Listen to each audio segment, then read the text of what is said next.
Final prospectus क्या होता है, रेड हेरिंग प्रोस्पेक्टस क्या होता है, शेल्फ प्रोस्पेक्टस क्या होता है। आप लोगों को समझ आ गया था?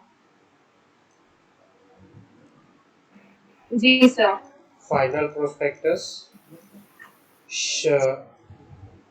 अब्रीच prospectus, sorry, red herring prospectus and shelf prospectus. आज एक और प्रोस्पेक्टस हम बात करेंगे। आज का हमारा जो नेक्स्ट टॉपिक है क्लास का, उसका नाम है अब्रीच्ड प्रोस्पेक्टस। क्या है? अब्रीच्ड प्रोस्पेक्टस। क्या होता है अब्रीच्ड प्रोस्पेक्टस? अब्रीच्ड प्रोस्पेक्टस की जो डेफिनेशन है, कंपनी लॉ की सबसे पहली जो डेफिनेशन आती है सेक्शन 2 क्लोज 1 अब्रीच्ड प्रोस्पेक्टस की आती है। कंपनी लॉ में सबसे पहली डेफिनेशन कौन सी है? अब्रीच्ड प्रोस्पेक्टस। अब इसकी डेफिनेशन क्या था? अब्रीच्ड का मतलब होता है समरी। समरी। इस प्रोस्पेक्टस के अंदर क्या होता है? इस प्रोस्पेक्टस के अंदर ये फाइनल प्रोस्पेक्टस नहीं होता, ये समरी होता है एक तरह से, समरी फॉर्म में। मतलब इसमें सारी चीजें मेंशन होती है, लेकिन सिर्फ मेन चीजें इसमें मेंशन होती है। जैसे हम कई बार क्या होता है, इन्वेस्टर के पास इतना टाइम नहीं होता कि वो पूरा प्रोस्पेक्टस, क्या होता है कई बार प्रोस्पेक्टस 100 पेजेस का हो जाता है, कि वो पूरे का पूरा प्रोस्पेक्टस पूरा पढ़ पाए। तो वो क्या करता है, इस चीज को इन्वेस्टर्स को ये लेने के लिए कि भाई इन्वेस्टर्स प्रॉपरली क्या करे, प्रोस्पेक्टस को पढ़े अच्छे से, जो भी मेन कंटेंट्स है उनको पढ़े। तो उसके लिए एप्लीकेशन के साथ हमेशा अब्रीच प्रोस्पेक्टस इशू किया जाता है, ताकि एप्लीकेशन के साथ जब अब्रीच प्रोस्पेक्टस इशू किया जाता है तो इस समरी प्रोस्पेक्टस को इन्वेस्टर पढ़े और जो भी मेन कंटेंट्स हैं उनको ध्यान में रखें। समझ आ गई मेरी बात? सर दोबारा से एक्सप्लेन कर दो एक बार। अब्रीच प्रोस्पेक्टस का मतलब होता है समरी प्रोस्पेक्टस, ब्रीफ प्रोस्पेक्टस। इसके अंदर देखो क्या होता है, फाइनल प्रोस्पेक्टस, अगर मैं फाइनल प्रोस्पेक्टस की बात करूं तो फाइनल प्रोस्पेक्टस कम से कम हो सकता है 100 पेज से भी ज्यादा का हो, पूरी बुक हो। तो कई बार क्या होता है, बेसिकली कंपनी क्या करती है फिर, अब्रीच प्रोस्पेक्टस इशू करती है। जैसे अब रिलायंस है, रिलायंस ने अपने शेयर इशू हाँ करने हैं। जी। तो शेयर एक होता है, शेयर जब रिलायंस इशू करती है, शेयर एप्लीकेशन फॉर्म के साथ एक एब्रीच प्रोस्पेक्टस साथ में देती है। जैसे हम कहीं जाते हैं, किसी कॉलेज में जाते हैं, स्कूल में जाते हैं, किसी और चीजों में जाते हैं, साथ में कोई बुकलेट हमें मिल गई छोटी सी, जिसमें समरी दे रखी है पूरी अबाउट दी ऑर्गेनाइजेशन, है ना? तो आपको समरी फॉर्म में दे दिया जाता है। हाँ जी सर, छोटी सी मिल जाती है। हाँ, मेन चीजें उसके अंदर सब कुछ मेंशन होती हैं, ताकि क्या है, आराम से कि भाई इन्वेस्टर के पास इतना टाइम नहीं होता कि वो पूरा फाइनल प्रोस्पेक्टस को पढ़े। तो वो क्या करता है, आराम से अब्रीच प्रोस्पेक्टस को पढ़ के अपना डिसीजन ले सकता है। क्लियर है?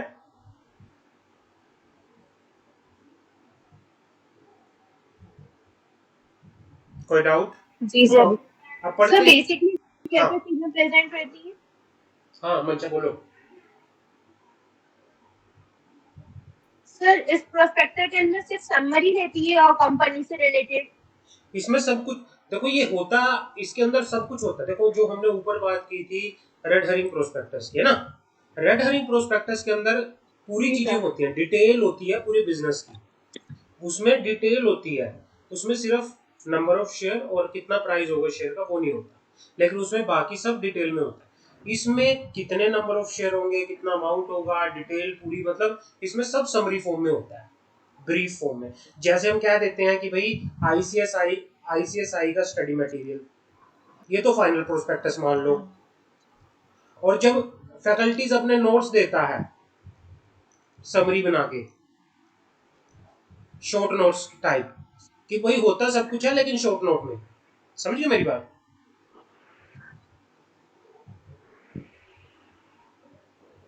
हाँ जी सर, मीन्स ऊपर ऊपर से ही, डिटेल हाँ में नहीं है, बट ऊपर ऊपर से हाँ पूरा ओवरव्यू देते हैं। मतलब जो मुद्दे मुद्दे की बातें हैं, मेन बातें हैं, वो सारी इसके अंदर क्या होती है, कवर होती है।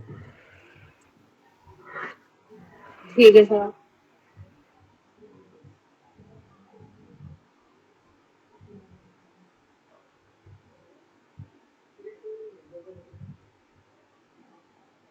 करें शुरू। वैसे समझ आ गया मैं क्या कहना चाह रहा हूँ आप लोगों को। भाई ऐसा प्रोस्पेक्टस जो सिर्फ जी साइलेंट सर, फीचर, आगे। साइलेंट मतलब मेन फीचर्स, जो सिर्फ मेन फीचर्स बताता है, फीचर्स। अब इसके अंदर हम बात करेंगे क्या है, किस तरह से है, वो हम सारे का सारा डिटेल डिस्कशन करेंगे अब रिच प्रोस्पेक्टस के बारे में। Yes sir. सेक्शन 2 क्लोज 1 मतलब अब्रीच्ड। सर इसको हम ऐसे याद कर सकते हैं, जैसे जो रेड हेरिंग प्रोस्पेक्टस है, जैसे फिल्म आने से पहले जो ट्रेलर होता है वो हाँ वैसे हो गया। और ब्रीज प्रोस्पेक्टस जैसे फिल्म की हाईलाइट्स होगी, हाँ मेन। हाँ। देखो पता है कैसे, राइट कैसे करो। अब्रीच प्रोस्पेक्टस को लो, रेड हेरिंग प्रोस्पेक्टस को लो,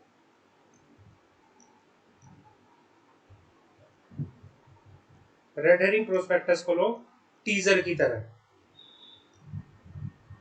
ठीक है, टीजर हाँ वैसे ही जी, दिखा दे, दो ट्रेलर। तीन सेकंड का कुछ या 4-5-10 सेकंड का। उसके बाद आता है रेड हेरिंग वो अब्रीच प्रोस्पेक्टस ट्रेलर की तरह, और एक हो गया पूरा हमारे ऊपर फाइनल प्रोस्पेक्टस पूरी फिल्म की तरह।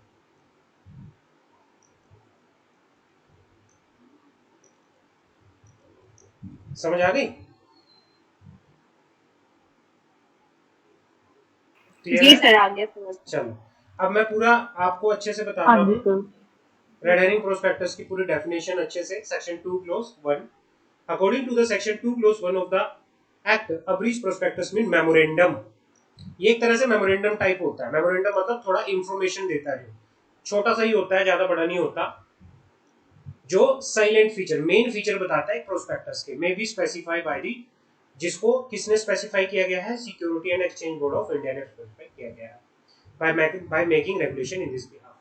सेक्शन इसका ब्रीच प्रोस्पेक्टस के रिगार्डिंग जो सेक्शन बात करता है, section 33 of the act provide that no form of application for the purchase of any security of the company shall be issue unless such form is अकम्पेनिड bye a breach prospectus. कोई भी form, कोई भी application form, share application form जब company क्या करेगी, issue करेगी, वो तब तक इशू नहीं कर सकती जब तक उसके साथ अब्रीच प्रोस्पेक्टस अटैच ना हो। जैसे आप कंपनी में एडमिशन कराने जाते हो, कॉलेज में एडमिशन कराने जाते हो, किसी स्कूल में एडमिशन कराने जाते हो, एप्लीकेशन फॉर्म के साथ आपको मिलता है प्रोस्पेक्टस, एक बुकलेट मिलता है ना, उसके साथ एक एप्लीकेशन फॉर्म होता है। If you are interested you can fill the form and submit the same, जो यस पहले होता सर। था। चलो अब तो ऑनलाइन हो चुका है, लेकिन अभी भी ऑनलाइन प्रोस्पेक्टस मिलता है। बट अगर मैं पुराने टाइम में बात करूं, अभी भी होता है, काफी सारे कॉलेजेस यूनिवर्सिटी में अभी भी होता है। जब क्या होता है, प्रोस्पेक्टस के साथ पीछे वाले पेज में आपको क्या मिल जाता है, फॉर्म मिल जाता है साथ में ही। वो पूरी बुकलेट टाइप्स होती है, फाइल सी होती है जो आपको दे दी जाती है। इफ यू आर इंटरेस्टेड, पहले पूरा रीड करो हमारे कॉलेज के बारे में। If you are interested you can fill the form and submit the same. समझ आ गई।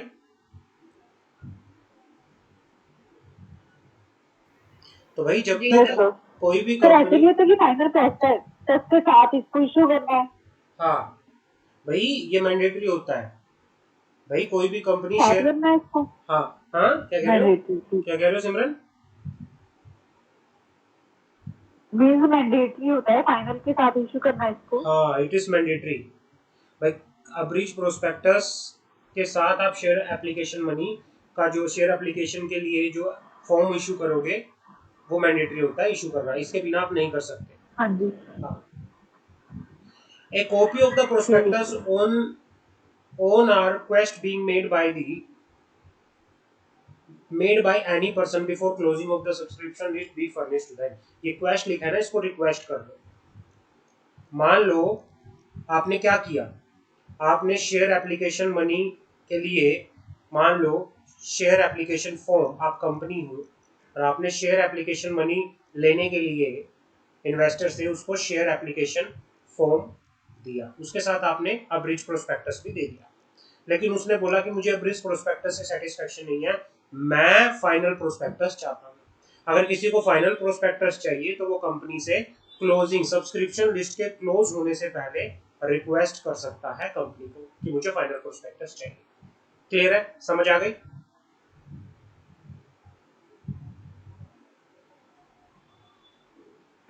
Yes sir.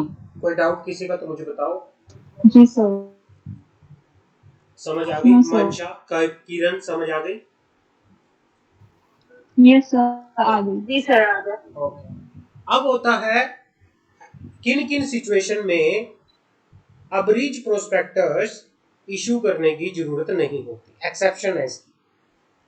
यहां पे दो सिचुएशन ऐसी है जहां पे आपको अब्रीज प्रोस्पेक्टस इशू करने की जरूरत नहीं होती।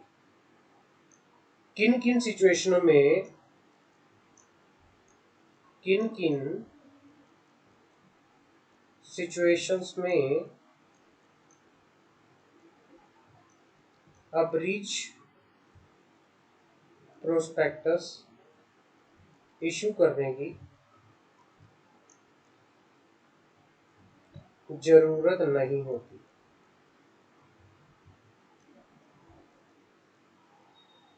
अब यहां पे दो सिचुएशन है, बड़े ध्यान से सुनो। पहला, nothing apply shall if shown that the form of application, अगर ये जो एवरेज प्रोस्पेक्टस वाला प्रोविजन है ये अप्लाई नहीं होगा अगर आपका एप्लीकेशन फॉर्म किससे रिलेटेड है, अगर आपका application form in connection with the bona fide invitation to person to enter into underwriter with respect of such security. अगर आप किसी को इनविटेशन दे रहे हो किस चीज के लिए, to enter into underwrite. Underwrite क्या होता है, मान लो भाई अंडरराइटर कौन होते हैं, मान लो कंपनी ने बोला कि भाई मैं 5 लाख रुपए की सिक्योरिटी इशू कर रहा हूं। एक ना 90% का ना मिनिमम सब्सक्रिप्शन की कंडीशन होती है कि भाई इशू कब वैलिड माना जाएगा, अगर पब्लिक ने 90% शेयर परचेज किए तभी इसको क्या किया जाएगा, एक सक्सेसफुल इशू माना जाएगा। अदरवाइज अगर मिनिमम सब्सक्रिप्शन नहीं हुआ 90% का तो ये वापस करना पड़ेगा पैसा। तो कई बार इस चीज से बचने के लिए कुछ अंडरराइटर होते हैं जो सेबी के पास रजिस्टर्ड होते हैं, वो ये कहते हैं कि मान लो आपने 5 लाख के शेयर इशू किए लेकिन पब्लिक ने आपका सिर्फ 80% या 90% से कम सब्सक्राइब किया, आपका 90% हुआ नहीं, तो जितना गैप होगा, मान लो 80% लोगों ने सब्सक्राइब किया, तो जितना गैप होगा 90% तक लाने के लिए हम आपको अंडरराइटिंग देते हैं, हम आपको गारंटी देते हैं कि हम आपके जो बैलेंस 10% है उनको हम खरीद लेंगे ताकि आपका इशू जो शेयर्स हैं सक्सेसफुल हो जाए।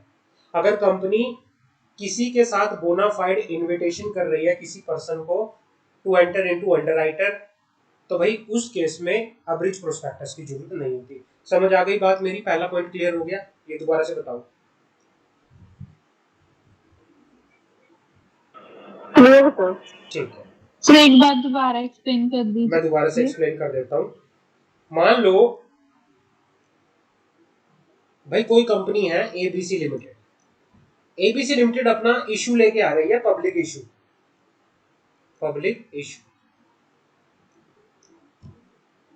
लेके आ रही है। ये कह रही है कि मैं 5 लाख के शेयर्स इशू करूंगी, लेकिन एक कंडीशन होती है पब्लिक इशू के टाइम पे कि मिनिमम सब्सक्रिप्शन,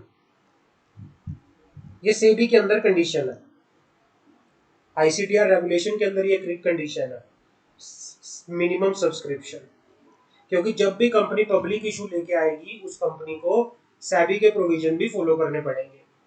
तो यहाँ पे सेबी एक्ट के अंदर एक कंडीशन आती है मिनिमम सब्सक्रिप्शन की, जो कि बेसिकली कितना होता है 90%, कि भाई अगर 5 लाख के शेयर जब आपने इशू किए, अगर 90% वो क्या होंगे, लोग उसको सब्सक्राइब करेंगे, तभी आपका जो ये पब्लिक इशू है सक्सेसफुल माना जाएगा। अगर ये 90% नहीं हुआ तो हो सकता है आपको जो भी पैसा आया है वो वापस करना पड़े, उस टाइम वो जो इशू होगा वो सक्सेसफुल नहीं माना जाएगा। इस चीज से बचने के लिए सेबी के पास कुछ अंडरराइटर्स होते हैं, प्रोफेशनल्स होते हैं कुछ, जो क्या करते हैं, जो कंपनीज को अंडरटेकिंग देते हैं कि भाई मान लो किसी भी कंपनी का इशू किसी रीजन की वजह से सब्सक्राइब नहीं हो पाया, वो अंडर सब्सक्रिप्शन रह गया, मान लो होना था 5 लाख का मिनिमम सब्सक्रिप्शन, 90% होना था, लेकिन किसी रीजन की वजह से 88% ही पब्लिक ने इसको सब्सक्राइब किया, तो फिर कंपनी किसके पास जाती है, अंडरराइटर्स के पास। पहले ही कंपनी अंडरराइटर्स के साथ एग्रीमेंट कर लेती है कि अगर कोई सिचुएशन ऐसी आई कि हमारा पब्लिक इशू लोगों ने कम सब्सक्राइब किया, मान लो पूरा 90% जो मिनिमम सब्सक्रिप्शन है नहीं हो पाया, तो जो डिफरेंस होगा वो आप सब्सक्राइब कर लेना। अगर ऐसा कोई इनविटेशन के लिए पब्लिक किसी को ऑफर दे रही है अंडरराइटर को, तो उस केस में एवरेज प्रोस्पेक्टस क्या नहीं होगा, अप्लाई नहीं होगा। तो एवरेज प्रोस्पेक्टस के प्रोविजन अप्लाई नहीं होगा इन केस ऑफ अंडरराइटर। समझ आ गई? Yes sir. हाँ। तो सर एवरेज प्रोस्पेक्टर पब्लिक को नहीं दिया जाएगा फिर इस केस में? नहीं नहीं नहीं नहीं, पब्लिक को तो दिया जाएगा। देखो पब्लिक का कोई बंदा कोई भी ले रहा है ना, उसको तो प्रोस्पेक्टस ये एवरेज प्रोस्पेक्टस दिया जाएगा, लेकिन अंडरराइटर का जब एग्रीमेंट ही हो गया है ना, अंडरराइटर का मान लो कोई प्रोफेशनल था, उसने क्या दिया, ठीक है चलो हम आपकी टर्म्स कंडीशन से एग्री, उनका आपसे एक एग्रीमेंट हो गया, तो उस केस में there is no need for any. अब एग्रीमेंट किस तरह से होता है, पहले टर्म्स एंड कंडीशन को समझा जाता है ना सारी। जी सर। हाँ, तो उनका एक एग्रीमेंट हो गया, उनको क्या जरूरत है एवरेज प्रोस्पेक्टस की, तो एवरेज प्रोस्पेक्टस का वहां पे कोई काम नहीं है। फिर पब्लिक के लिए तो जरूरी है, लेकिन जो अंडरराइटर्स होते हैं ना, उनके लिए जरूरी नहीं है एवरेज प्रोस्पेक्टस। क्लियर है? हाँ जी, तो कभी वो पब्लिक थोड़ी ना है। अब दूसरा आता है in relation to security which were not offered to the public. अगर आप पब्लिक इशू नहीं लेके आ रहे, एवरेज प्रोस्पेक्टस का जो रिक्वायरमेंट रहती है सिर्फ पब्लिक इशू में रहती है, अदर देन पब्लिक इशू कोई आपको जरूरत नहीं है। समझ आ गए? अगर आप इन प्रोविजंस को फॉलो नहीं करते, अगर कंपनी शेयर एप्लीकेशन मनी के साथ शेयर एप्लीकेशन फॉर्म के साथ एवरेज प्रोस्पेक्टस इशू नहीं करती, तो कंपनी के ऊपर पेनल्टी लगेगी 50,000 रुपीज। क्लियर है? समझ आ गई मेरी बात? यहाँ तक किसी का कोई डाउट तो मुझे बता सकता है, अदरवाइज फिर हम आगे चलें। एवरेज प्रोस्पेक्टस समझ आ गया? सर जैसे प्राइवेट कंपनी तो पब्लिक को इनविटेशन दे ही नहीं सकती, नहीं दे सकती, नहीं दे सकती, उस केस में फिर एवरेज तो प्रोस्पेक्टस का प्रोस्पेक्टस इशू ही नहीं करेगी ना। नहीं, तो वहाँ देखो वहाँ पे साफ ही लिखा है ना तो आर्टिकल के वो अंदर, लिख सकते हैं हम यहाँ। आर्टिकल ऑफ एसोसिएशन के अंदर साफ साफ रिस्ट्रिक्शंस है कि प्राइवेट कंपनी प्रोस्पेक्टस ही नहीं इशू कर सकती। प्राइवेट कंपनी के आर्टिकल ऑफ एसोसिएशन में पब्लिक को थोड़ी ना हाँ, करना है, ये सिर्फ पब्लिक इशू में काम आता है जब पब्लिक कंपनी, प्राइवेट कंपनी के केस में तो ये condition he article of association के अंदर पूरी रिस्ट्रिक्टेड है ना, और कर ही नहीं सकती। होती नहीं। हाँ जी, ठीक है ना, तो ये होता है एवरेज प्रोस्पेक्टस। आगे बढ़े। हाँ जी, जी सर। अब हम बात करते हैं ऑफर फॉर सेल या डीम या sale prospectus. Offer for sale, अब ऑफर फॉर सेल की बात करते हैं। डीम्ड प्रोस्पेक्टस क्या होता है? ऑफर फॉर सेल या फिर डीम्ड प्रोस्पेक्टस। अब बात करते हैं इसकी। ऑफर फॉर सेल और डीम्ड प्रोस्पेक्टस क्या होता है? कई बार क्या होता है, कंपनी पब्लिक इशू नहीं लेके आती, पब्लिक इशू नहीं लेके आती, कंपनी क्या करती है, राइट इशू लेके आती है, राइट इशू, और कंपनी उनको ऑफर देती है, ऑफर ऑफ लेटर, ये लेटर ऑफ ऑफर कह लो, लेटर ऑफ ऑफर होता है ये, इनको लेटर ऑफ ऑफर देती है। जिस लेटर ऑफ ऑफर के थ्रू कंपनी राइट इशू लेके आ रही है उस लेटर ऑफ ऑफर को बोला जाता है क्या? Deemed prospectus. क्या बोला जाता है? Deemed prospectus. पढ़े, समझ आ गई? हाँ। दूसरा क्या होता है? यस। दूसरा क्या होता है और बताता हूं मैं। मान लो कंपनी के कोई एग्जिस्टिंग शेयर होल्डर थे, पब्लिक कंपनी थी, पब्लिक कंपनी के अंदर एग्जिस्टिंग शेयर होल्डर थे सिमरन, किरण, मंशा एंड सौरभ। आप लोग क्या थे? एग्जिस्टिंग थे। आपको पता चला कि कंपनी जो है पब्लिक इशू लेके आ रही है। आप क्या करते हो? आपने डिसीजन बनाया भाई हम भी अपने शेयर क्या करते हैं, पब्लिक को ही दे देते हैं। जब आप क्या करते हैं, कंपनी जब फिर आप कंपनी के पास जाते हो, भाई हमें अपने शेयर पब्लिक में बेचने हैं, तो पब्लिक कंपनी जब एग्जिस्टिंग शेयर होल्डर के शेयर्स को सेल करने का पब्लिक में ऑफर देती है, तो उसको भी बोला जाता है एक तरह से प्रोस्पेक्टस। समझ आ गई? क्लियर है? Yes sir. पढ़े पूरे का पूरा अच्छे से? Yes sir. जी सर, क्लियर है। चलो अब पढ़ते हैं अच्छे से। पब्लिक ऑफर और offer for sale, public offer और offer for sale include a security to public by an existing shareholder, include sale of security, यहाँ पे सेल कर लो, include sale of security to the public by the existing shareholder through issue of prospectus under section 25 of the act, where company allot or agree to allot any security of the company with a view to all or any of those security being offered for sale to the public, and document by which offer for sale to the public is made shall for the purpose be deemed to be the prospectus issued by the company। यहां तक समझ आया मैं क्या कहना चाह रहा हूं भाई? एग्जिस्टिंग शेयर होल्डर जब अपने शेयर्स पब्लिक में सेल करना चाहते हैं, तो उस एग्जिस्टिंग शेयर होल्डर के शेयर्स को सेल करने के लिए कंपनी जो ऑफर फॉर सेल पब्लिक में इशू करती है, जो ऑफर फॉर सेल पब्लिक को देती है, उस ऑफर फॉर सेल को बोला जाता है प्रोस्पेक्टस। क्लियर है? जी sir. The document offer sir for ये तो सेल लेटर होता है ना? एक तरह से लेटर जी होता है, letter for offer for sale होता है, इसको ऑफर फॉर सेल बोला जाता है, ठीक ठीक है ना? ये डॉक्यूमेंट होता है, लेटर होता है। The document letter for sale is an invitation to the public to purchase the share of company through an intermediary such as issuing house और अ मर्चेंट बैंक। या तो कंपनी क्या कर सकती है, दो चीजें हो सकती है। या तो कंपनी क्या कर सकती है, आप हमारे एग्जिस्टिंग शेयर होल्डर के जो हम शेयर बेचना चाहते हैं पब्लिक में, या तो आप ऐसा करो, या तो डायरेक्टली हमसे परचेज कर लो, या फिर हमारे मर्चेंट बैंकर, या फिर हमारे जो इशूइंग हाउस है, ये क्या होते हैं, ये इंटरमीडियरी होते हैं, जिनको बिचौलिए कहा जाता है, जो ब्रोकर टाइप होते हैं, जो सेबी के पास रजिस्टर्ड है, जो कंपनी को सर्विसेज देते हैं। समझिए मेरी बात? या तो इन ब्रोकर से, इन एजेंसी से हमारे शेयर ले लो, या फिर हमसे डायरेक्टली ले लो। वो कंपनी की क्या होती है, अंडरस्टैंडिंग होती है टू द पब्लिक, उसमें ऑफर फॉर सेल में सब कुछ लिखा जाता है। समझिए मेरी बात?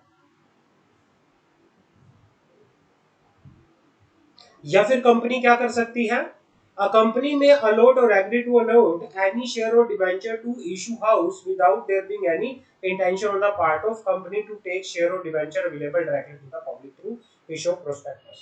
कंपनी दोनों चीजें कर सकती है, या तो कंपनी डायरेक्टली पब्लिक में ऑफर कर सकती है, या कंपनी फिर अपने शेयर को मर्चेंट हाउस या इशू हाउस को, मर्चेंट बैंक या इशू हाउस को क्या कर सकती है, अलॉट कर सकती है। The issue house in term में, फिर इशू हाउस क्या करता है, ऑफर फॉर सेल करता है पब्लिक के अंदर। समझ आ गई मेरी बात या दोबारा से समझाऊं या क्लियर है?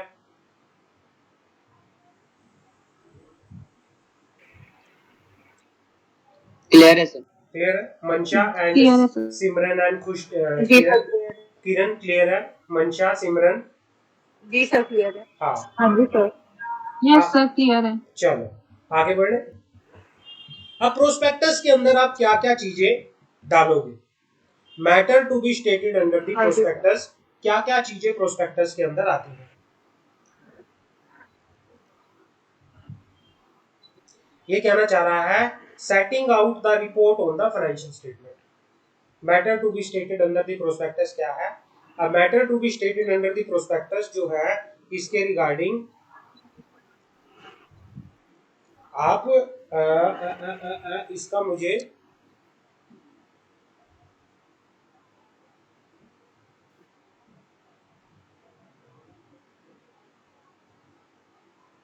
हाँ, matter to be stated under the prospectus पहला आता है setting out the report on the financial statement, financial information according to the section 26। ये सेक्शन हमारा 26 है कि भाई प्रोस्पेक्टस के अंदर क्या क्या मैटर आएंगे, ये हमारा सेक्शन 26 है। और सेक्शन 26 कहता है कि भाई प्रोस्पेक्टस के अंदर सबसे पहले फाइनेंशियल इंफॉर्मेशन के बारे में बताया जाएगा।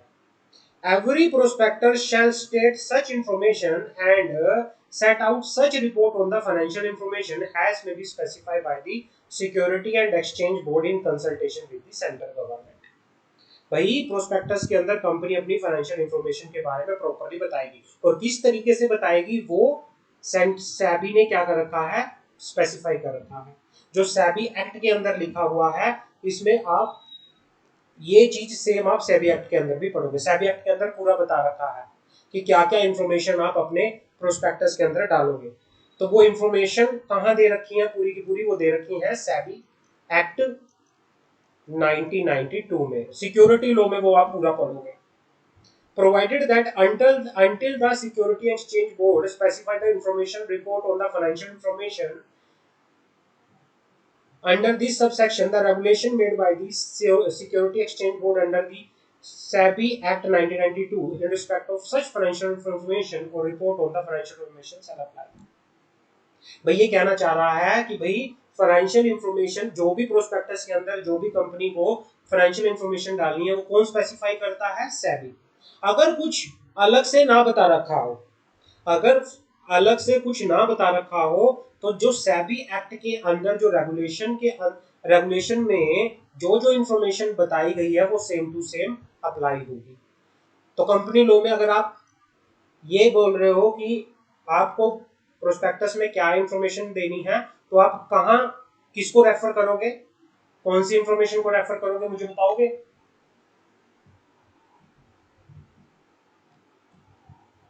कौन से रेगुलेशंस को मैं रेफर करोगे? SEBI and exchange SEBI board of India, security of exchange. हाँ, जब तक कि कुछ अकॉर्डिंग टू सेबी। हाँ भाई, जो भी जब तक कि कुछ एडिशनल आपको ना बताया हो, जब तक कि आपकी कोई अलग से रिक्वायरमेंट ना हो, जो भी सेबी एक्ट 1992 के अंदर रेगुलेशन बने हैं regarding the matter to be stated under the prospectus, वो सारे regulation same to same apply होंगे। समझ आ गई?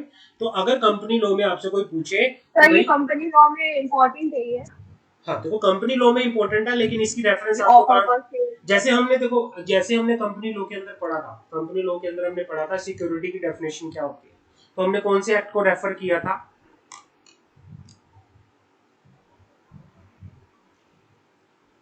सिक्योरिटी की डेफिनेशन पढ़ते टाइम हमने कौन सी कंपनीज एक्ट, हमने उस टाइम पे लिखा था कि भाई as per the provision of the companies act, जो भी कंपनीज के अंदर सिक्योरिटी की डेफिनेशन थी उसको हमने रेफर किया था सेक्शन 2 क्लोज एच के अंदर, और वो कौन से, of the security contract regulation act. भाई जो भी डेफिनेशन सेक्शन 2 क्लोज एच में सिक्योरिटी कॉन्ट्रैक्ट रेगुलेशन एक्ट के अंदर दे रखी है, वो सारी की सारी सेम अप्लाई होगी कंपनी लॉ में। और यही बात इसमें लिख रहा है कि भाई जो रूल्स रेगुलेशन जो भी matter to be stated regarding the financial information prospectus के अंदर हम डालेंगे, जो भी रेगुलेशन सेबी एक्ट 1992 में दिया होगा वो सारे के सारे मैटर इस प्रोस्पेक्टस में आएंगे। कोई डाउट हो तो मुझे बताओ। नो सर, नहीं है। हाँ, किरण, सौरभ, सिमरन, क्लियर है सर। ओके, आगे बढ़े।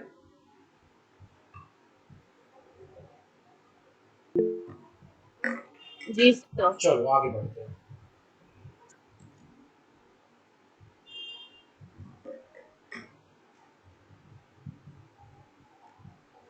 अब आता है हमारे पास declaration about the compliance of the provision of the companies act.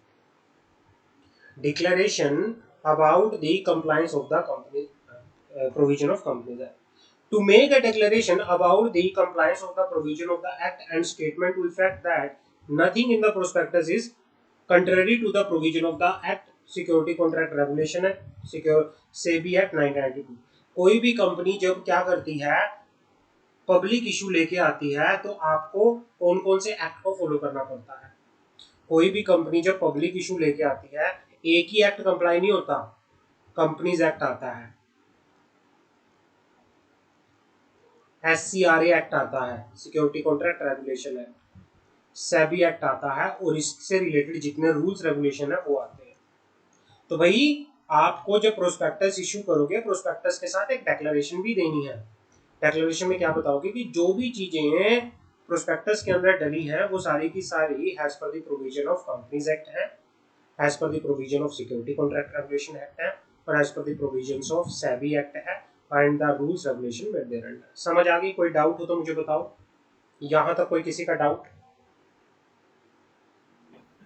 No sir. हाँ सर। चलो आगे बढ़ते हैं। अब आती है बात शेयर सर्टिफिकेट की। अब बात आती है शेयर सर्टिफिकेट।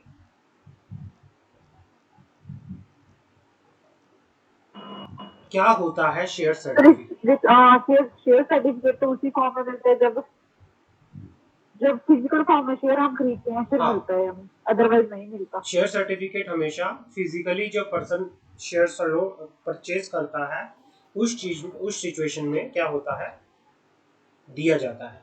शेयर सर्टिफिकेट क्यों दिया जाता है? मान लो, चलो ठीक है, वैसे तो अगर आप इलेक्ट्रॉनिकली शेयर परचेज कर रहे हो आपके अकाउंट में दिखेगा, लेकिन फिजिकली नहीं आपने शेयर परचेज किए, कैसे पता चलेगा? आपको दिया जाएगा क्या? Share certificate. क्योंकि आपको एक सर्टिफिकेट मिलता है। भाई शेयर सर्टिफिकेट प्राइमरी एविडेंस होता है, जिस भी ये एक एविडेंस होता है, कंपनी के द्वारा दिया गया ये एविडेंस होता है, जिस भी पर्सन का नाम शेयर सर्टिफिकेट में होता है हम मान के चलते हैं वो पर्सन क्या है, उस शेयर्स का ओनर है। According to the section 45 of the companies act 2013, share certificate का सेक्शन जो है सेक्शन 45 है।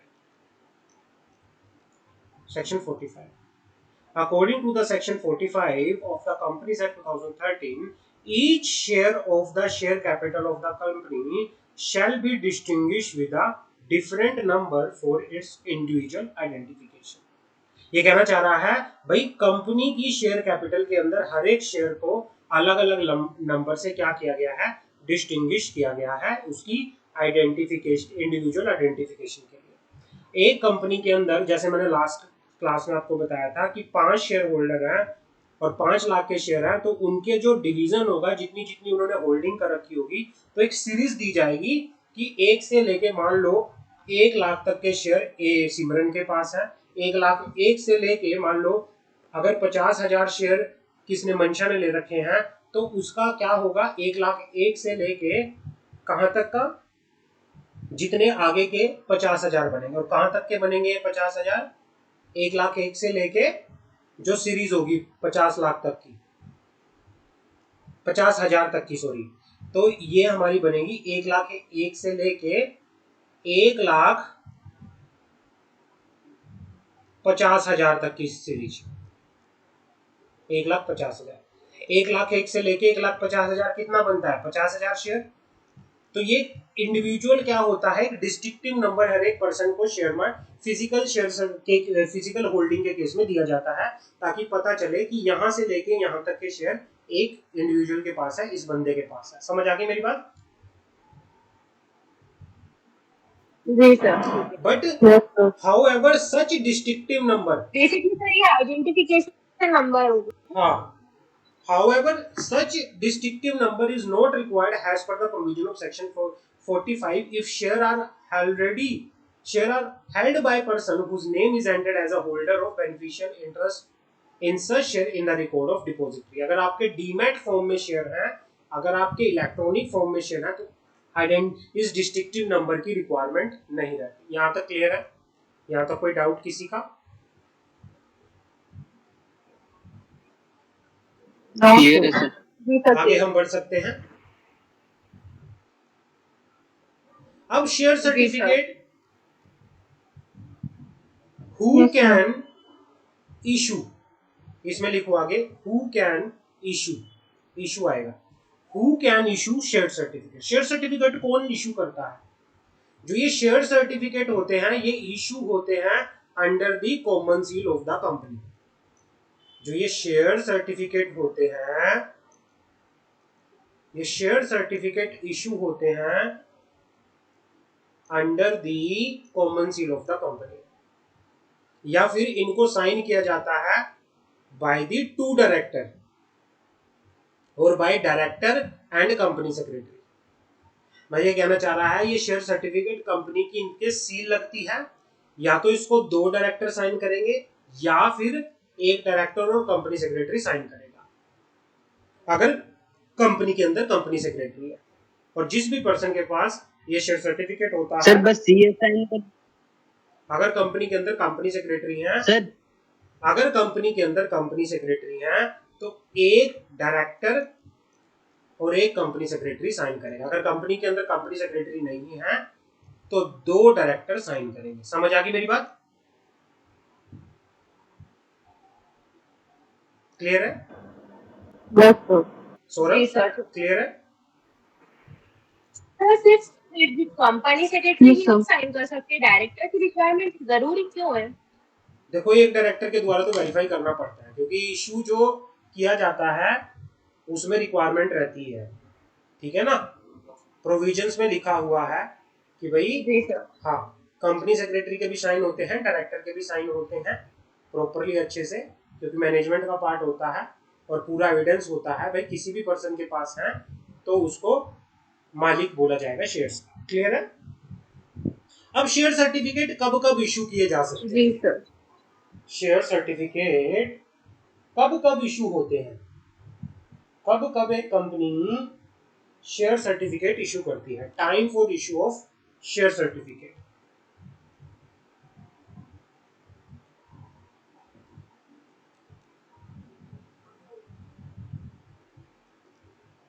Time for issue of share certificate. Share certificate कब कब इशू होते हैं? पहला केस होता है हमारे पास सब्सक्राइबर टू द मेमोरेंडम। पहला केस होता है हमारे पास subscriber to the memorandum. Subscriber to the memorandum किस टाइम पे होता है मुझे बताओगे?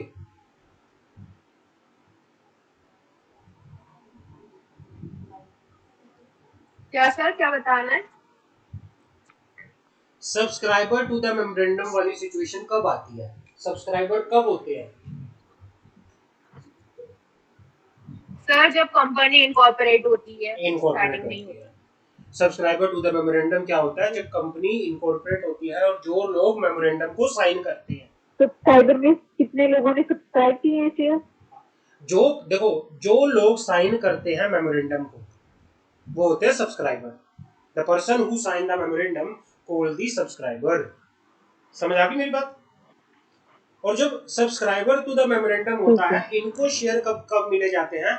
With in 2 month from the date of incorporation. Company incorporation होने के 2 महीने के अंदर अंदर शेयर सर्टिफिकेट इशू करेगी सब्सक्राइबर। क्लियर है? जी सर क्लियर। कोई डाउट है किसी का? नो सर क्लियर है। चलो No, आगे sir. बढ़े। दूसरा हमारे पास आता है any allotment of any allotment of any of its share, company क्या कर रही है, अलॉटमेंट कर रही है शेयर्स की, तो कंपनी क्या करेगी, 2 महीने के अंदर अंदर, within a period of 2 month from the date of allotment, within a period of 2 month from the date of allotment क्या करेगी, शेयर करेगी। पहला तो था इनकॉर्पोरेशन के टाइम पे, दूसरा था जब कंपनी पब्लिक इशू या प्राइवेट प्लेसमेंट किसी को शेयर इशू कर रही है जब कंपनी, तब, अदर देन इनकॉर्पोरेशन। तीसरा हमारे पास है ट्रांसफर और ट्रांसमिशन ऑफ सिक्योरिटी, तीसरा हमारे पास है ट्रांसफर और ट्रांसमिशन ऑफ सिक्योरिटी। दो चीजें होती हैं, ट्रांसफर जब एक शेयर होल्डर दूसरे शेयर होल्डर को शेयर ट्रांसफर करता है, दूसरा होता है ट्रांसमिशन। ट्रांसमिशन का मतलब होता है कि जब एक शेयर होल्डर की डेथ हो जाती है तो शेयर उसके लीगल हियर, उसके बच्चे को, बेटे को, या कोई भी उसका लीगल हियर है, उसको ट्रांसफर हो जाते हैं। ये कब होगा और इस केस में शेयर सर्टिफिकेट कितने दिनों के अंदर इशू हो जाना चाहिए, within a period of 1 month from the date of receipt by the company of the instrument of transfer और intimation of transmission as the case में भी। क्लियर है? और डिबेंचर के केस में कितने दिनों के अंदर सर्टिफिकेट, डिबेंचर सर्टिफिकेट इशू हो जाना चाहिए, within a period of 6 month. Debenture के केस में अगर कंपनी डिबेंचर इशू कर रही है तो फिर डिबेंचर सर्टिफिकेट, यहाँ पे फिर शेयर सर्टिफिकेट नहीं होगी, यहाँ पे आएगा डिबेंचर सर्टिफिकेट, डिबेंचर सर्टिफिकेट। तो डिबेंचर के केस में जो सर्टिफिकेट इशू करती है company, within a period of 6 month from the date of allotment होगा। यहां तक किसी का डाउट तो मुझे बताओ, आगे मैं बढ़ूं फिर। यहाँ तक किसी का कोई डाउट? सर थर्ड वाला पॉइंट जो ट्रांसफर और ट्रांसमिशन हाँ, ऑफ द सिक्योरिटी है वो वाला बता दें, आपकी आवाज कट गई थी। ट्रांसफर और ट्रांसमिशन का मतलब होता है, ट्रांसफर का मतलब होता है जब एक शेयर होल्डर किसी दूसरे पर्सन को क्या करता है, अपने शेयर ट्रांसफर करता है। ट्रांसमिशन का मतलब क्या होता है, ट्रांसमिशन का मतलब होता है कि भाई जब एक शेयर होल्डर की डेथ हो गई तो उसके शेयर क्या हो जाते हैं, ट्रांसमिट हो जाते हैं उसके लीगल हेयर को। जैसे उसके बेटे को, कोई फादर है तो उसके बेटे को हो जाएगी, कोई उसका लीगल हेयर है उसको ट्रांसफर हो जाते हैं। तो इस सिचुएशन में अगर ये सिचुएशन अराइज होती है तो फिर कंपनी को दोबारा से शेयर सर्टिफिकेट जिसके नाम ट्रांसफर या ट्रांसमिशन हो रहा है उसके नाम से इशू करने पड़ते हैं। तो वो कितने दिनों के अंदर इशू होगा, वो 1 महीनों के अंदर इशू होगा। जिस दिन कंपनी के पास ट्रांसफर की रिक्वेस्ट आई या ट्रांसमिशन का इंटीमेशन आया, उसके 1 महीने के अंदर अंदर कंपनी क्या करेगी, शेयर सर्टिफिकेट इशू करेगी। क्लियर है? Any doubt? किसी का कोई डाउट तो मुझे बताए, फिर हम आगे बढ़े। अब हमारे पास आता है duplicate share certificate. No sir clear है। हाँ, डुप्लीकेट शेयर सर्टिफिकेट क्या होता है? कई बार शेयर सर्टिफिकेट क्या हो जाते हैं, खो जाते हैं, या फिर फट जाते हैं, डिस्ट्रॉय हो जाते हैं, या फिर डिफेस हो जाता है। कई बार क्या होता है कि भाई कई बार चीजें पड़ी पड़ी उनपे से वो मिट जाते हैं ना, अक्षर धुंधा धुंधा दिखता है। पुराने डॉक्यूमेंट आपने देखे होंगे, हमारे दादा परदादा के टाइम के कोई डॉक्यूमेंट होगा, बिल्कुल उनमें ना राइटिंग बिल्कुल थोड़ी थोड़ी दिखती है, डिफेस्ड हो जाते हैं, म्यूटिलेटेड हो जाते हैं, टोन हो जाते हैं, जल जाते हैं। तो क्या होता है उस सिचुएशन में, उस सिचुएशन में कंपनी फिर क्या करती है, आप कंपनी को, अगर आपने, आपके शेयर सर्टिफिकेट फट गए हैं, खो गए हैं, उस सिचुएशन में आपको रिक्वेस्ट करना पड़ेगा कंपनी से। अगर आपके सर्टिफिकेट ऐसे थे जो आपके पास ऑलरेडी हैं लेकिन ऐसी कंडीशन में नहीं है कि आप उनको रख सको, तो कंपनी को आपको वो सरेंडर करके आप क्या कर सकते हो, नए डुप्लीकेट शेयर सर्टिफिकेट ले सकते हो। क्लियर है? समझ आ गई मेरी बात? और डुप्लीकेट शेयर सर्टिफिकेट का जो सेक्शन है, सेक्शन 46 सबसेक्शन 2 है। इसमें कोई डाउट हो तो मुझे बताओ। भाई डुप्लीकेट शेयर सर्टिफिकेट की सिचुएशन कब आती है? 2 सिचुएशन होती है। एक तो अपने आपके शेयर सर्टिफिकेट क्या हो गए, लॉस्ट हो गए, डिस्ट्रॉय हो गए, या फिर आपके शेयर सर्टिफिकेट डिफेस हो गए, म्यूटिलेटेड हो गए, टोन हो गए। मतलब ये इस वाले केस में शेयर सर्टिफिकेट आपके पास थे लेकिन इसमें आपके पास खो गए, अभी आपके पास नहीं है, लेकिन ऐसी सिचुएशन में पुराने वाले आपके पास हैं, तो इसमें आपको क्या करना पड़ेगा, सरेंडर करना पड़ेगा कंपनी को। लेकिन जब खो गए और डिस्ट्रॉय हो गए, इस सिचुएशन में आपके पास अब शेयर सर्टिफिकेट नहीं है, तो आपको कोई दूसरा एविडेंस दिखाना पड़ेगा जिससे आपको पता चले कि भाई ये शेयर सर्टिफिकेट आपके। समझ आ गई?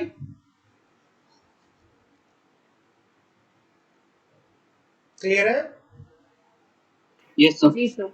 किसी का कोई डाउट तो जी मुझे सर। बता Yes, सकता है, sir. Otherwise we can. Electronical हो गया है तो सब पूरा इलेक्ट्रॉनिकल हो गया, शेयर सर्टिफिकेट देखो हो गया तो कुछ इशू नहीं होते इलेक्ट्रॉनिक वाली इसके सिचुएशन में ये इसमें क्या होता आता है। ही नहीं है।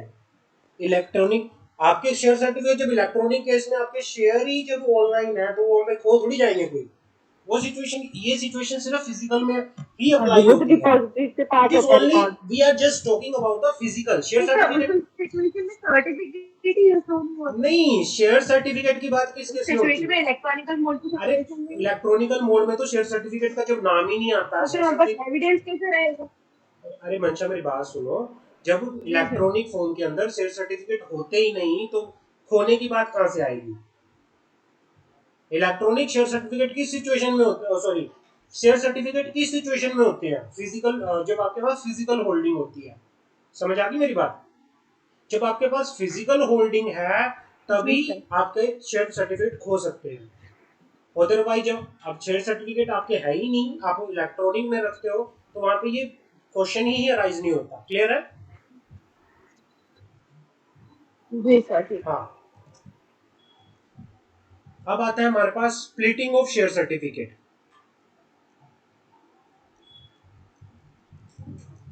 स्प्लिटिंग ऑफ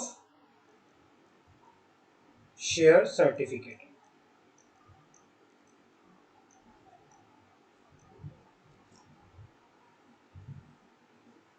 स्प्लिटिंग का मतलब होता है अलग करना, डिवाइड करना, अलग करना। आपके पास क्या थे? आपके पास मान लो 1000 शेयर के एक शेयर सर्टिफिकेट था।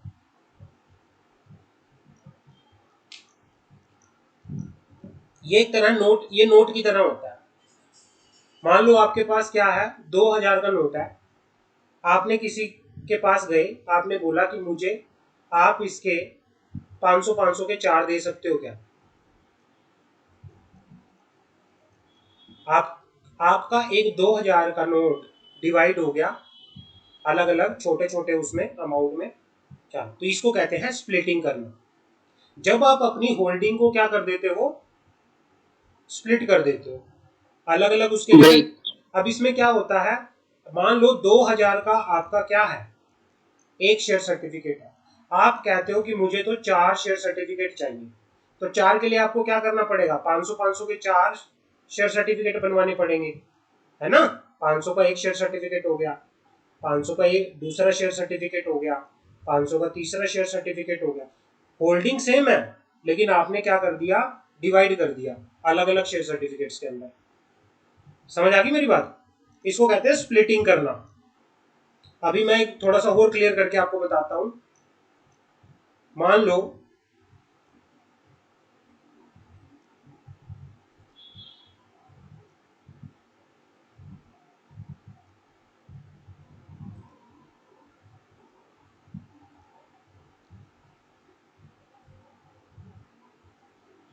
हाँ, मान लो क्या है, मंशा के पास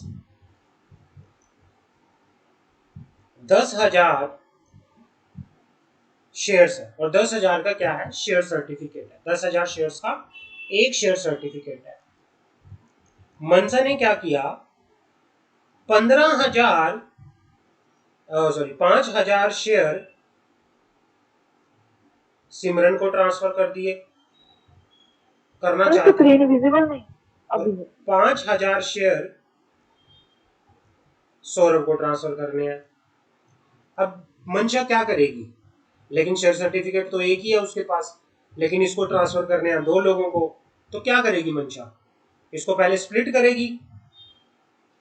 पहले अपने शेयर सर्टिफिकेट को क्या करेगी? 10,000 का जो एक शेयर सर्टिफिकेट था उसको 2 में डिवाइड करेगी शेयर सर्टिफिकेट को।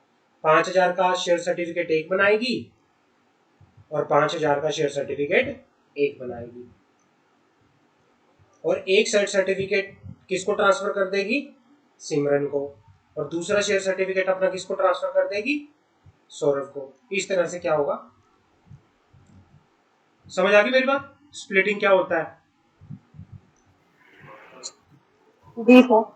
सर ये सिर्फ ट्रांसफर के केस में तो होता है। स्प्लिटिंग से आपकी ट्रांसफरेशन नहीं होती है, स्प्लिटिंग जब ट्रांसफर करने तभी होती होगी। आवाज क्लियर नहीं आ रही सिमरन। हाँ क्या बोल रहे स्प्लिटिंग तभी होती है जब किसी ने शेयर ट्रांसफर करने हो, हो? उसके लिए बोर्ड मीटिंग होती है प्रॉपर। स्प्लिटिंग शेयर की शेयर ट्रांसफर के सर्टिफिकेट की केस में तभी बोर्ड होती है मीटिंग, जब किसी ने बोर्ड्स के अंदर अप्रूवल होता है प्रॉपर, ठीक है ना। ट्रांसफर ऐसे नहीं होता, बोर्ड के अंदर अप्रूवल ठीक है। होता है। अगर ट्रांसफर करने हो तभी होंगे ना हाँ स्प्लिट शेयर। हाँ, क्योंकि ट्रांसफर के लिए अप्रूवल होता है बोर्ड के अंदर, बोर्ड मीटिंग में अप्रूवल होती है। क्लियर है? आप ऐसे ही ट्रांसफर नहीं कर सकते, बोर्ड मीटिंग में अप्रूवल होती है पहले। ये किस केस में होता है? प्राइवेट कंपनी के केस में ये प्रॉपरली रहता तो है सर ऐसे कि भाई स्प्लिटिंग जो शेयर सर्टिफिकेट है वो सिर्फ ट्रांसफर के ही टाइम पे होता है। स्प्लिटिंग किसी भी केस में हो सकती है। अगर आप खुद करवाना चाहते हो अपने शेयर सर्टिफिकेट को स्प्लिट, मतलब मान लो कि ट्रांसफर नहीं कर रहे लेकिन आपको स्प्लिटिंग करवानी है अपने शेयर सर्टिफिकेट से, आप करवा सकते हो। आप ये कह रहे हो कि मेरे को अपने शेयर सर्टिफिकेट को 3 पार्ट में डिवाइड करवाना है, अपने शेयर्स को 3 पार्ट में डिवाइड करवाना है, तो आप अलग अलग शेयर जी सर। सर्टिफिकेट ले सकते हो स्प्लिट करवा के। क्लियर है? हाँ जी सर। पर्सन क्यों कराएगा स्प्लिट का? हाँ ऐसा एक पर्सन क्यों कराएगा स्प्लिट, इसका रीजन क्या हो सकता है? स्प्लिटिंग एक का पर्सन क्या है स्प्लिट विदाउट ट्रांसफर करने के अलावा क्यों करवाएगा? स्प्लिट विदाउट, अरे उसका कोई भी रीजन हो सकता है। कई बार क्या होता है कि वो पहले ही बंदा सोच लेता है कि भाई जैसे मैं, मेन रीजन तो ट्रांसफर ही है कि ट्रांसफर करना होगा तभी करना वो तो होगा, देखो अदरवाइज तो क्या हाँ, बेनिफिट होगा लेकिन उस किसी को पर्सन को किसी स्प्लिट कराने का? कई बार क्या रहता है कि अब ये बोर्ड की प्रोसीजर्स होता है। कई बार लोग सोचते हैं कि मेरे पास रेडली अवेलेबल रहें चीजें, कि भाई अगर मेरे को किसी को ट्रांसफर करना है तो मैं ऑन द स्पॉट कर सकूं। अगर मेरे को मान लो स्प्लिटिंग करवा के आपने रख लिया, आपको एकदम से इमरजेंसी में सिचुएशन में इमरजेंसी अराइज हुई कि भाई मेरे को 500 शेयर का बेचना है, लेकिन आप पहले ये देखोगे ना, मतलब मेन रीजन तो ट्रांसफर करने का ही है। हाँ कि भाई पहले क्या था कि मेरे को 500 शेयर बेचने हैं। अब स्प्लिटिंग अगर नहीं हुई, स्प्लिटिंग अगर नहीं हुई तो पहले आपको स्प्लिटिंग करानी पड़ सकती। कई बार इमरजेंसी होती है कि टाइम इतना लग जाता है कि नहीं हो पाता, तो कई बार रेडली अवेलेबल होने के लिए चीजों को आप स्प्लिटिंग करा लेते हो अपने शेयर सर्टिफिकेट की। समझ आ गई हाँ जी कि भाई आपके पास पहले ही जी हो, सर ठीक है। आपके पास चीजें पहले ही हो। इसलिए लोग ज्यादा ना स्प्लिटिंग में ही प्रेफर करते हैं कि भाई मेरे पास छोटे छोटे डिनोमिनेशन में हो, ताकि मैं आराम से क्या कर सकूं, अगर मुझे ट्रांसफर करना हुआ तो मैं कर सकूं। समझ आ गई बात? इजीली ट्रांसफरेबल हो। हाँ। हाँ अब जी सर। डिफरेंस क्या होता है ओरिजिनल शेयर सर्टिफिकेट में और डुप्लीकेट शेयर सर्टिफिकेट में? ओरिजिनल शेयर सर्टिफिकेट के लिए जो रूल है वो रूल सर 5 है। इफ उसने कुछ बोल रहे हो मंशा? सर मैं किरण सर, इफ उसने पहले स्प्लिट करवा लिया अपने शेयर्स तो बाद में वो विदाउट एनी बोर्ड मीटिंग सब ट्रांसफर कर सकता है? स्प्लिटिंग के लिए अलग से रिक्वेस्ट होती है, स्प्लिटिंग के लिए अलग से रेजोल्यूशन रहता है, और ट्रांसफर का अलग से होता है। स्प्लिटिंग के लिए अलग से रहता है, फिर वो बोर्ड मीटिंग में उसकी अप्रूवल होती है, बोर्ड मीटिंग में नोट किया जाता है उसको, और ट्रांसफर जब होता है उसका नोट अलग से रहता है बोर्ड मीटिंग के अंदर। मिनट्स में स्प्लिटिंग अलग से होती है। अगर अपने एक साथ कराना है तो एक साथ भी डल जाता है, लेकिन जब आप स्प्लिट कराओगे तो स्प्लिट का अलग से होगा मेंशन, और जब आप बोर्ड मीटिंग के अंदर वो ट्रांसफर करवाओगे तो उसका अलग से होता है। बट ये प्राइवेट कंपनी के केस में ज़्यादा रहता है। पब्लिक कंपनी के केस में अगर जिसके शेयर फ्रीली ट्रांसफरेबल रहते हैं पब्लिकली, उन केस में इतना नहीं रहता ये, जो स्टॉक एक्सचेंज पे लिस्टेड है, क्योंकि डे टू डे वहाँ पे ट्रांजेक्शन होती है मल्टीपल, उन चीज़ों का इतना फंडा नहीं रहता वहाँ पे। क्लियर है मेरी बात? जो शेयर कौन से फॉर्म में होते हैं? जो share yes sir. Electronic form में होते हैं, जिनके इलेक्ट्रॉनिकली शेयर हैं, जिनके पास डीमैट अकाउंट ओपन है, उसमें ये वाले प्रोविजंस एप्लीकेबल ही नहीं होते। समझ आ गई? ये प्रोविजन कब एप्लीकेबल होते हैं? जब आपके फिजिकल शेयर्स हैं, आपके पास शेयर यस सर। सर्टिफिकेट है। क्लियर है? Yes sir. ये सारी तो सर फॉर्मेलिटी आजकल डिजिटल ही हो रहा है ना, फिजिकल तो हो ही नहीं रहा है। आजकल, अब तो क्या है, कंपनी लॉ भी कहता है, अब तो जो सेबी एक्ट है, ये हमें क्यों पढ़ने पड़ रहे हैं? ये हमें इसलिए पढ़ने पड़ रहे हैं क्योंकि प्राइवेट कंपनी के केस में आज भी प्रोविजन ऐसे ही है। प्राइवेट कंपनी के केस में कोई इतना ना कोई डीमेट अकाउंट ओपन करवाता, तो प्राइवेट कंपनी में तो इसको फॉलो किया जाता, छोटी कंपनी जो होती है। लेकिन जो भी पब्लिक कंपनी है, जो भी बड़ी का लिस्टेड कंपनी है, उनके शेयर्स या आपकी करोड़ों लोग या लाखों लोग उनके शेयर होल्डर हैं। अब इम्पॉसिबल है मैनेज करना कि इतने लोगों के डेली बेसिस पर लोग अपने शेयर परचेज करते हैं, बेचते हैं, लेते हैं, बेचते हैं, तो ये इम्पॉसिबल हो जाता है कि भाई कंपनी के लिए थोड़ा मुश्किल हो जाता है ये करना। पागल हो जाएगी कंपनी, नहीं तो हैंडल ही नहीं होगा। रोज लोग शेयर खरीदते हैं, रोज लोग शेयर बेचते हैं, तो ये पॉसिबल नहीं है जो लिस्टेड कंपनी होती हैं या जो पब्लिक कंपनी होती हैं। लेकिन ये जो शेयर सर्टिफिकेट वाले प्रोविजंस हैं, जो ये प्राइवेट कंपनी में रहता है, जहाँ पे कम ही सिर्फ गिने चुने 4-5 शेयर होल्डर होते हैं। समझ आ गई?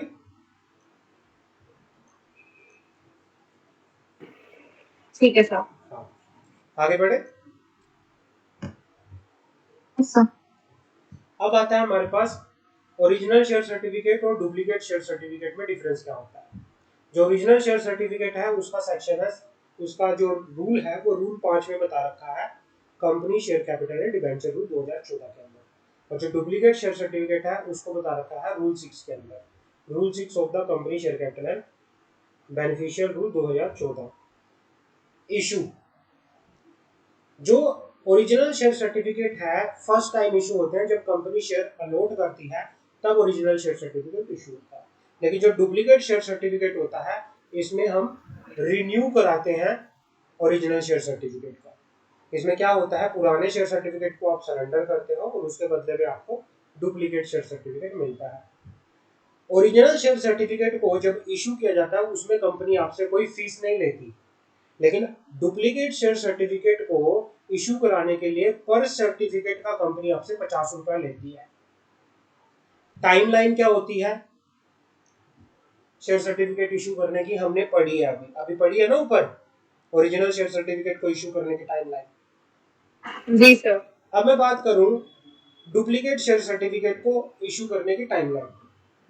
लिस्टेड कंपनी के केस में ये 45 डेज है, अनलिस्टेड कंपनी के केस में ये 3 मंथ्स है।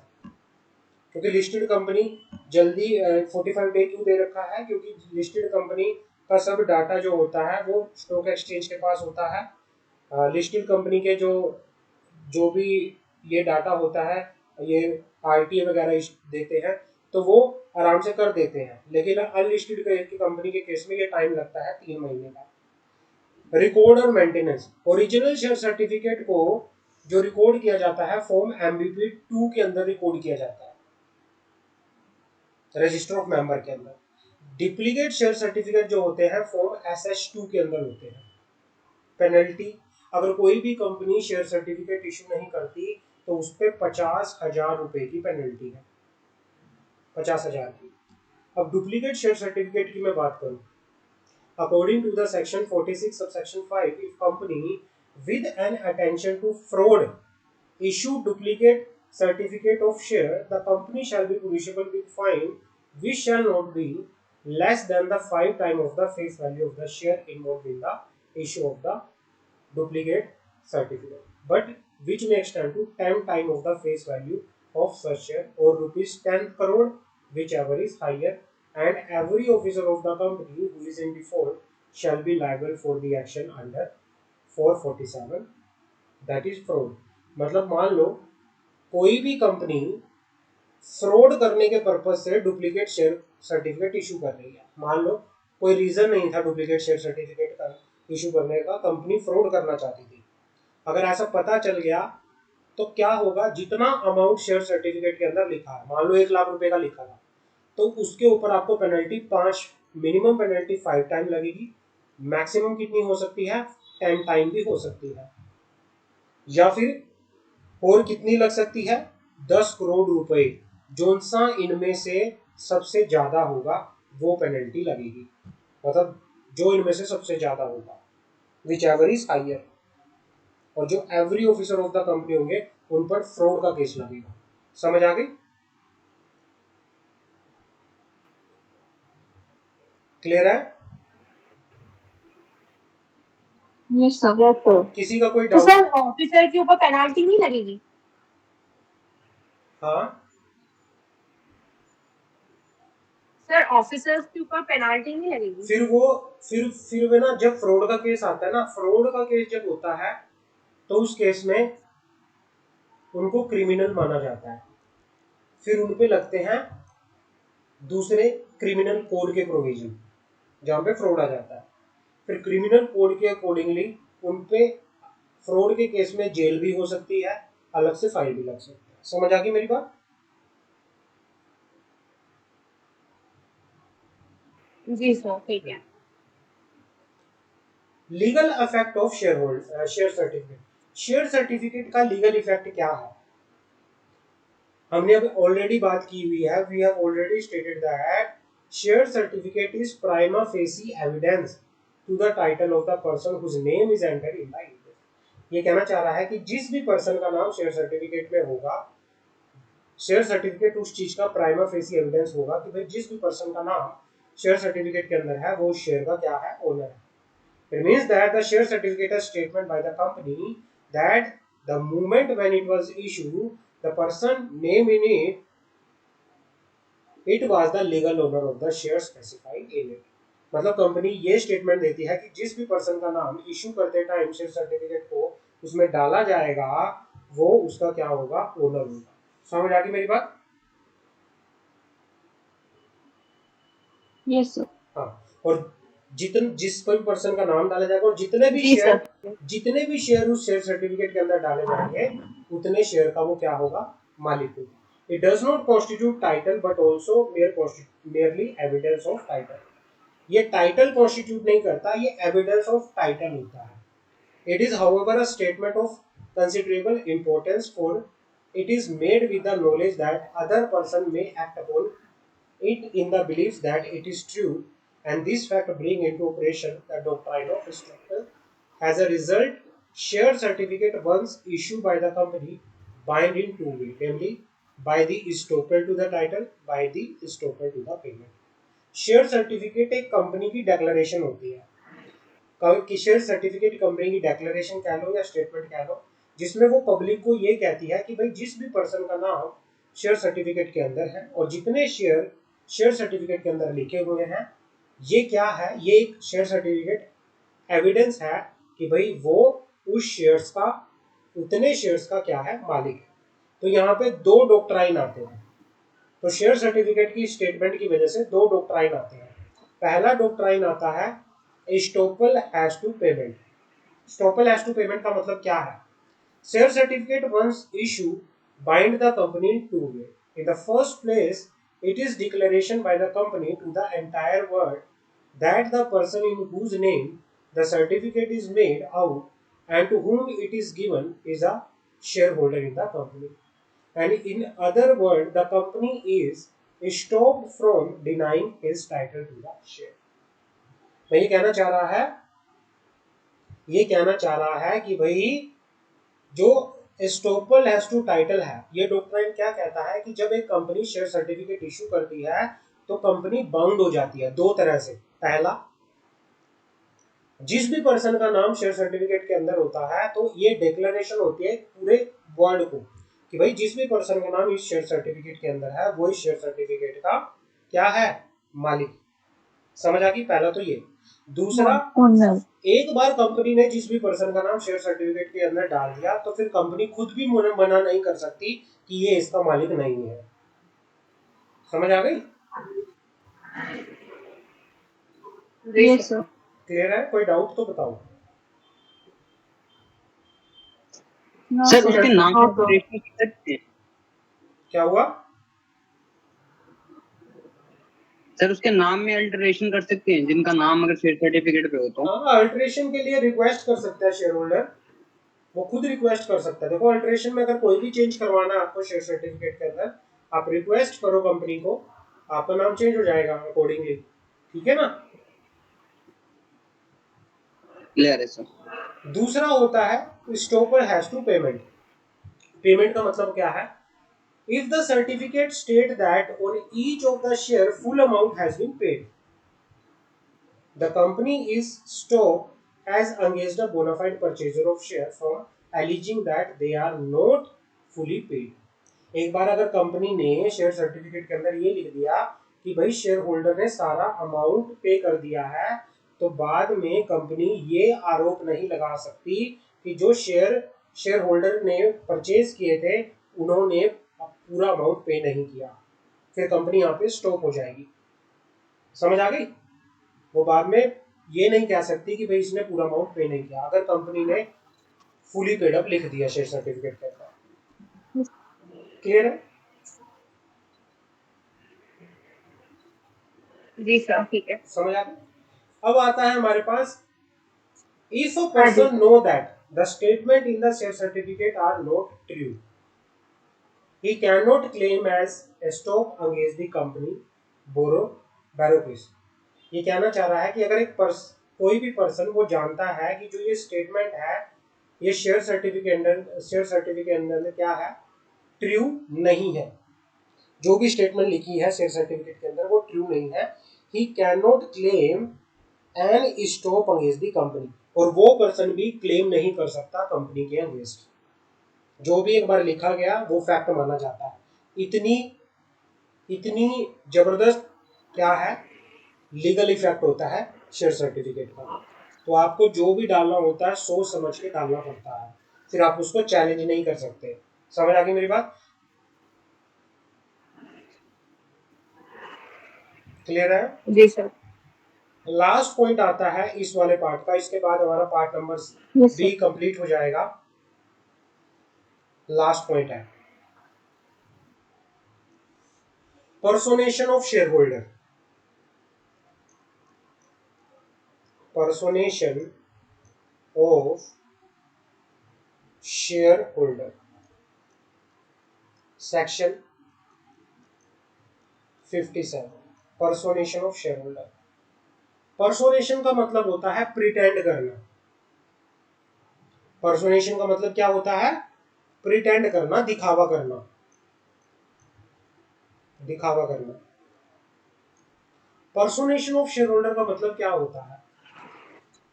To personate means pretend to be someone else, especially for fraudulent purpose, such as casting a vote in another person's name। Personation and impersonation imply the same thing।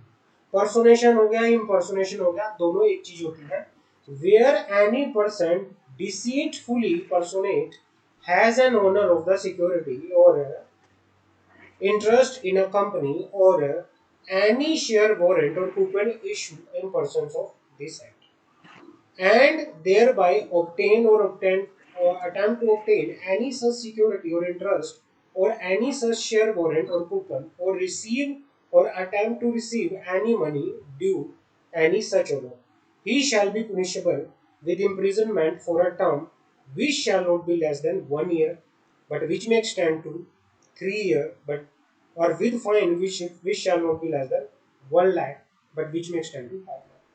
अगर धोखाधड़ी से कोई भी person ये दिखा रहा है किसी दूसरे को कि भाई मैं इस शेयर का मालिक हूं, मेरा इस कंपनी के अंदर कोई इंटरेस्ट है, वो धोखाधड़ी से ये दिखा रहा है कि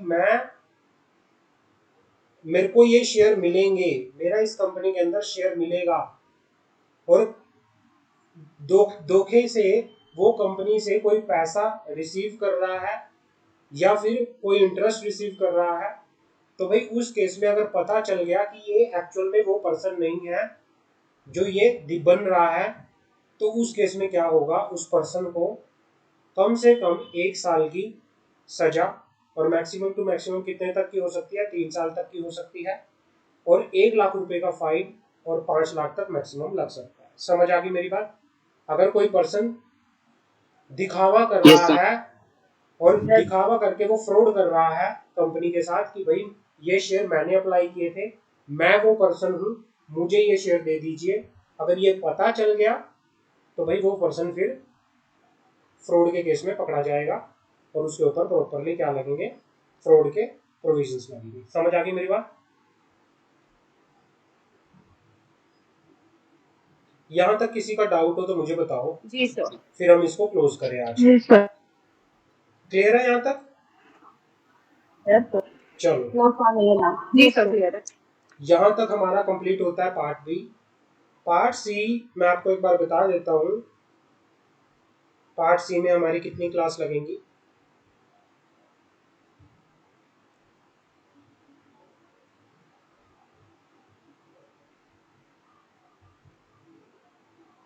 part C as compare to other part थोड़ा लेंथी है, तो इसमें हमारी कम से कम 3 से 4 क्लास जा सकती हैं।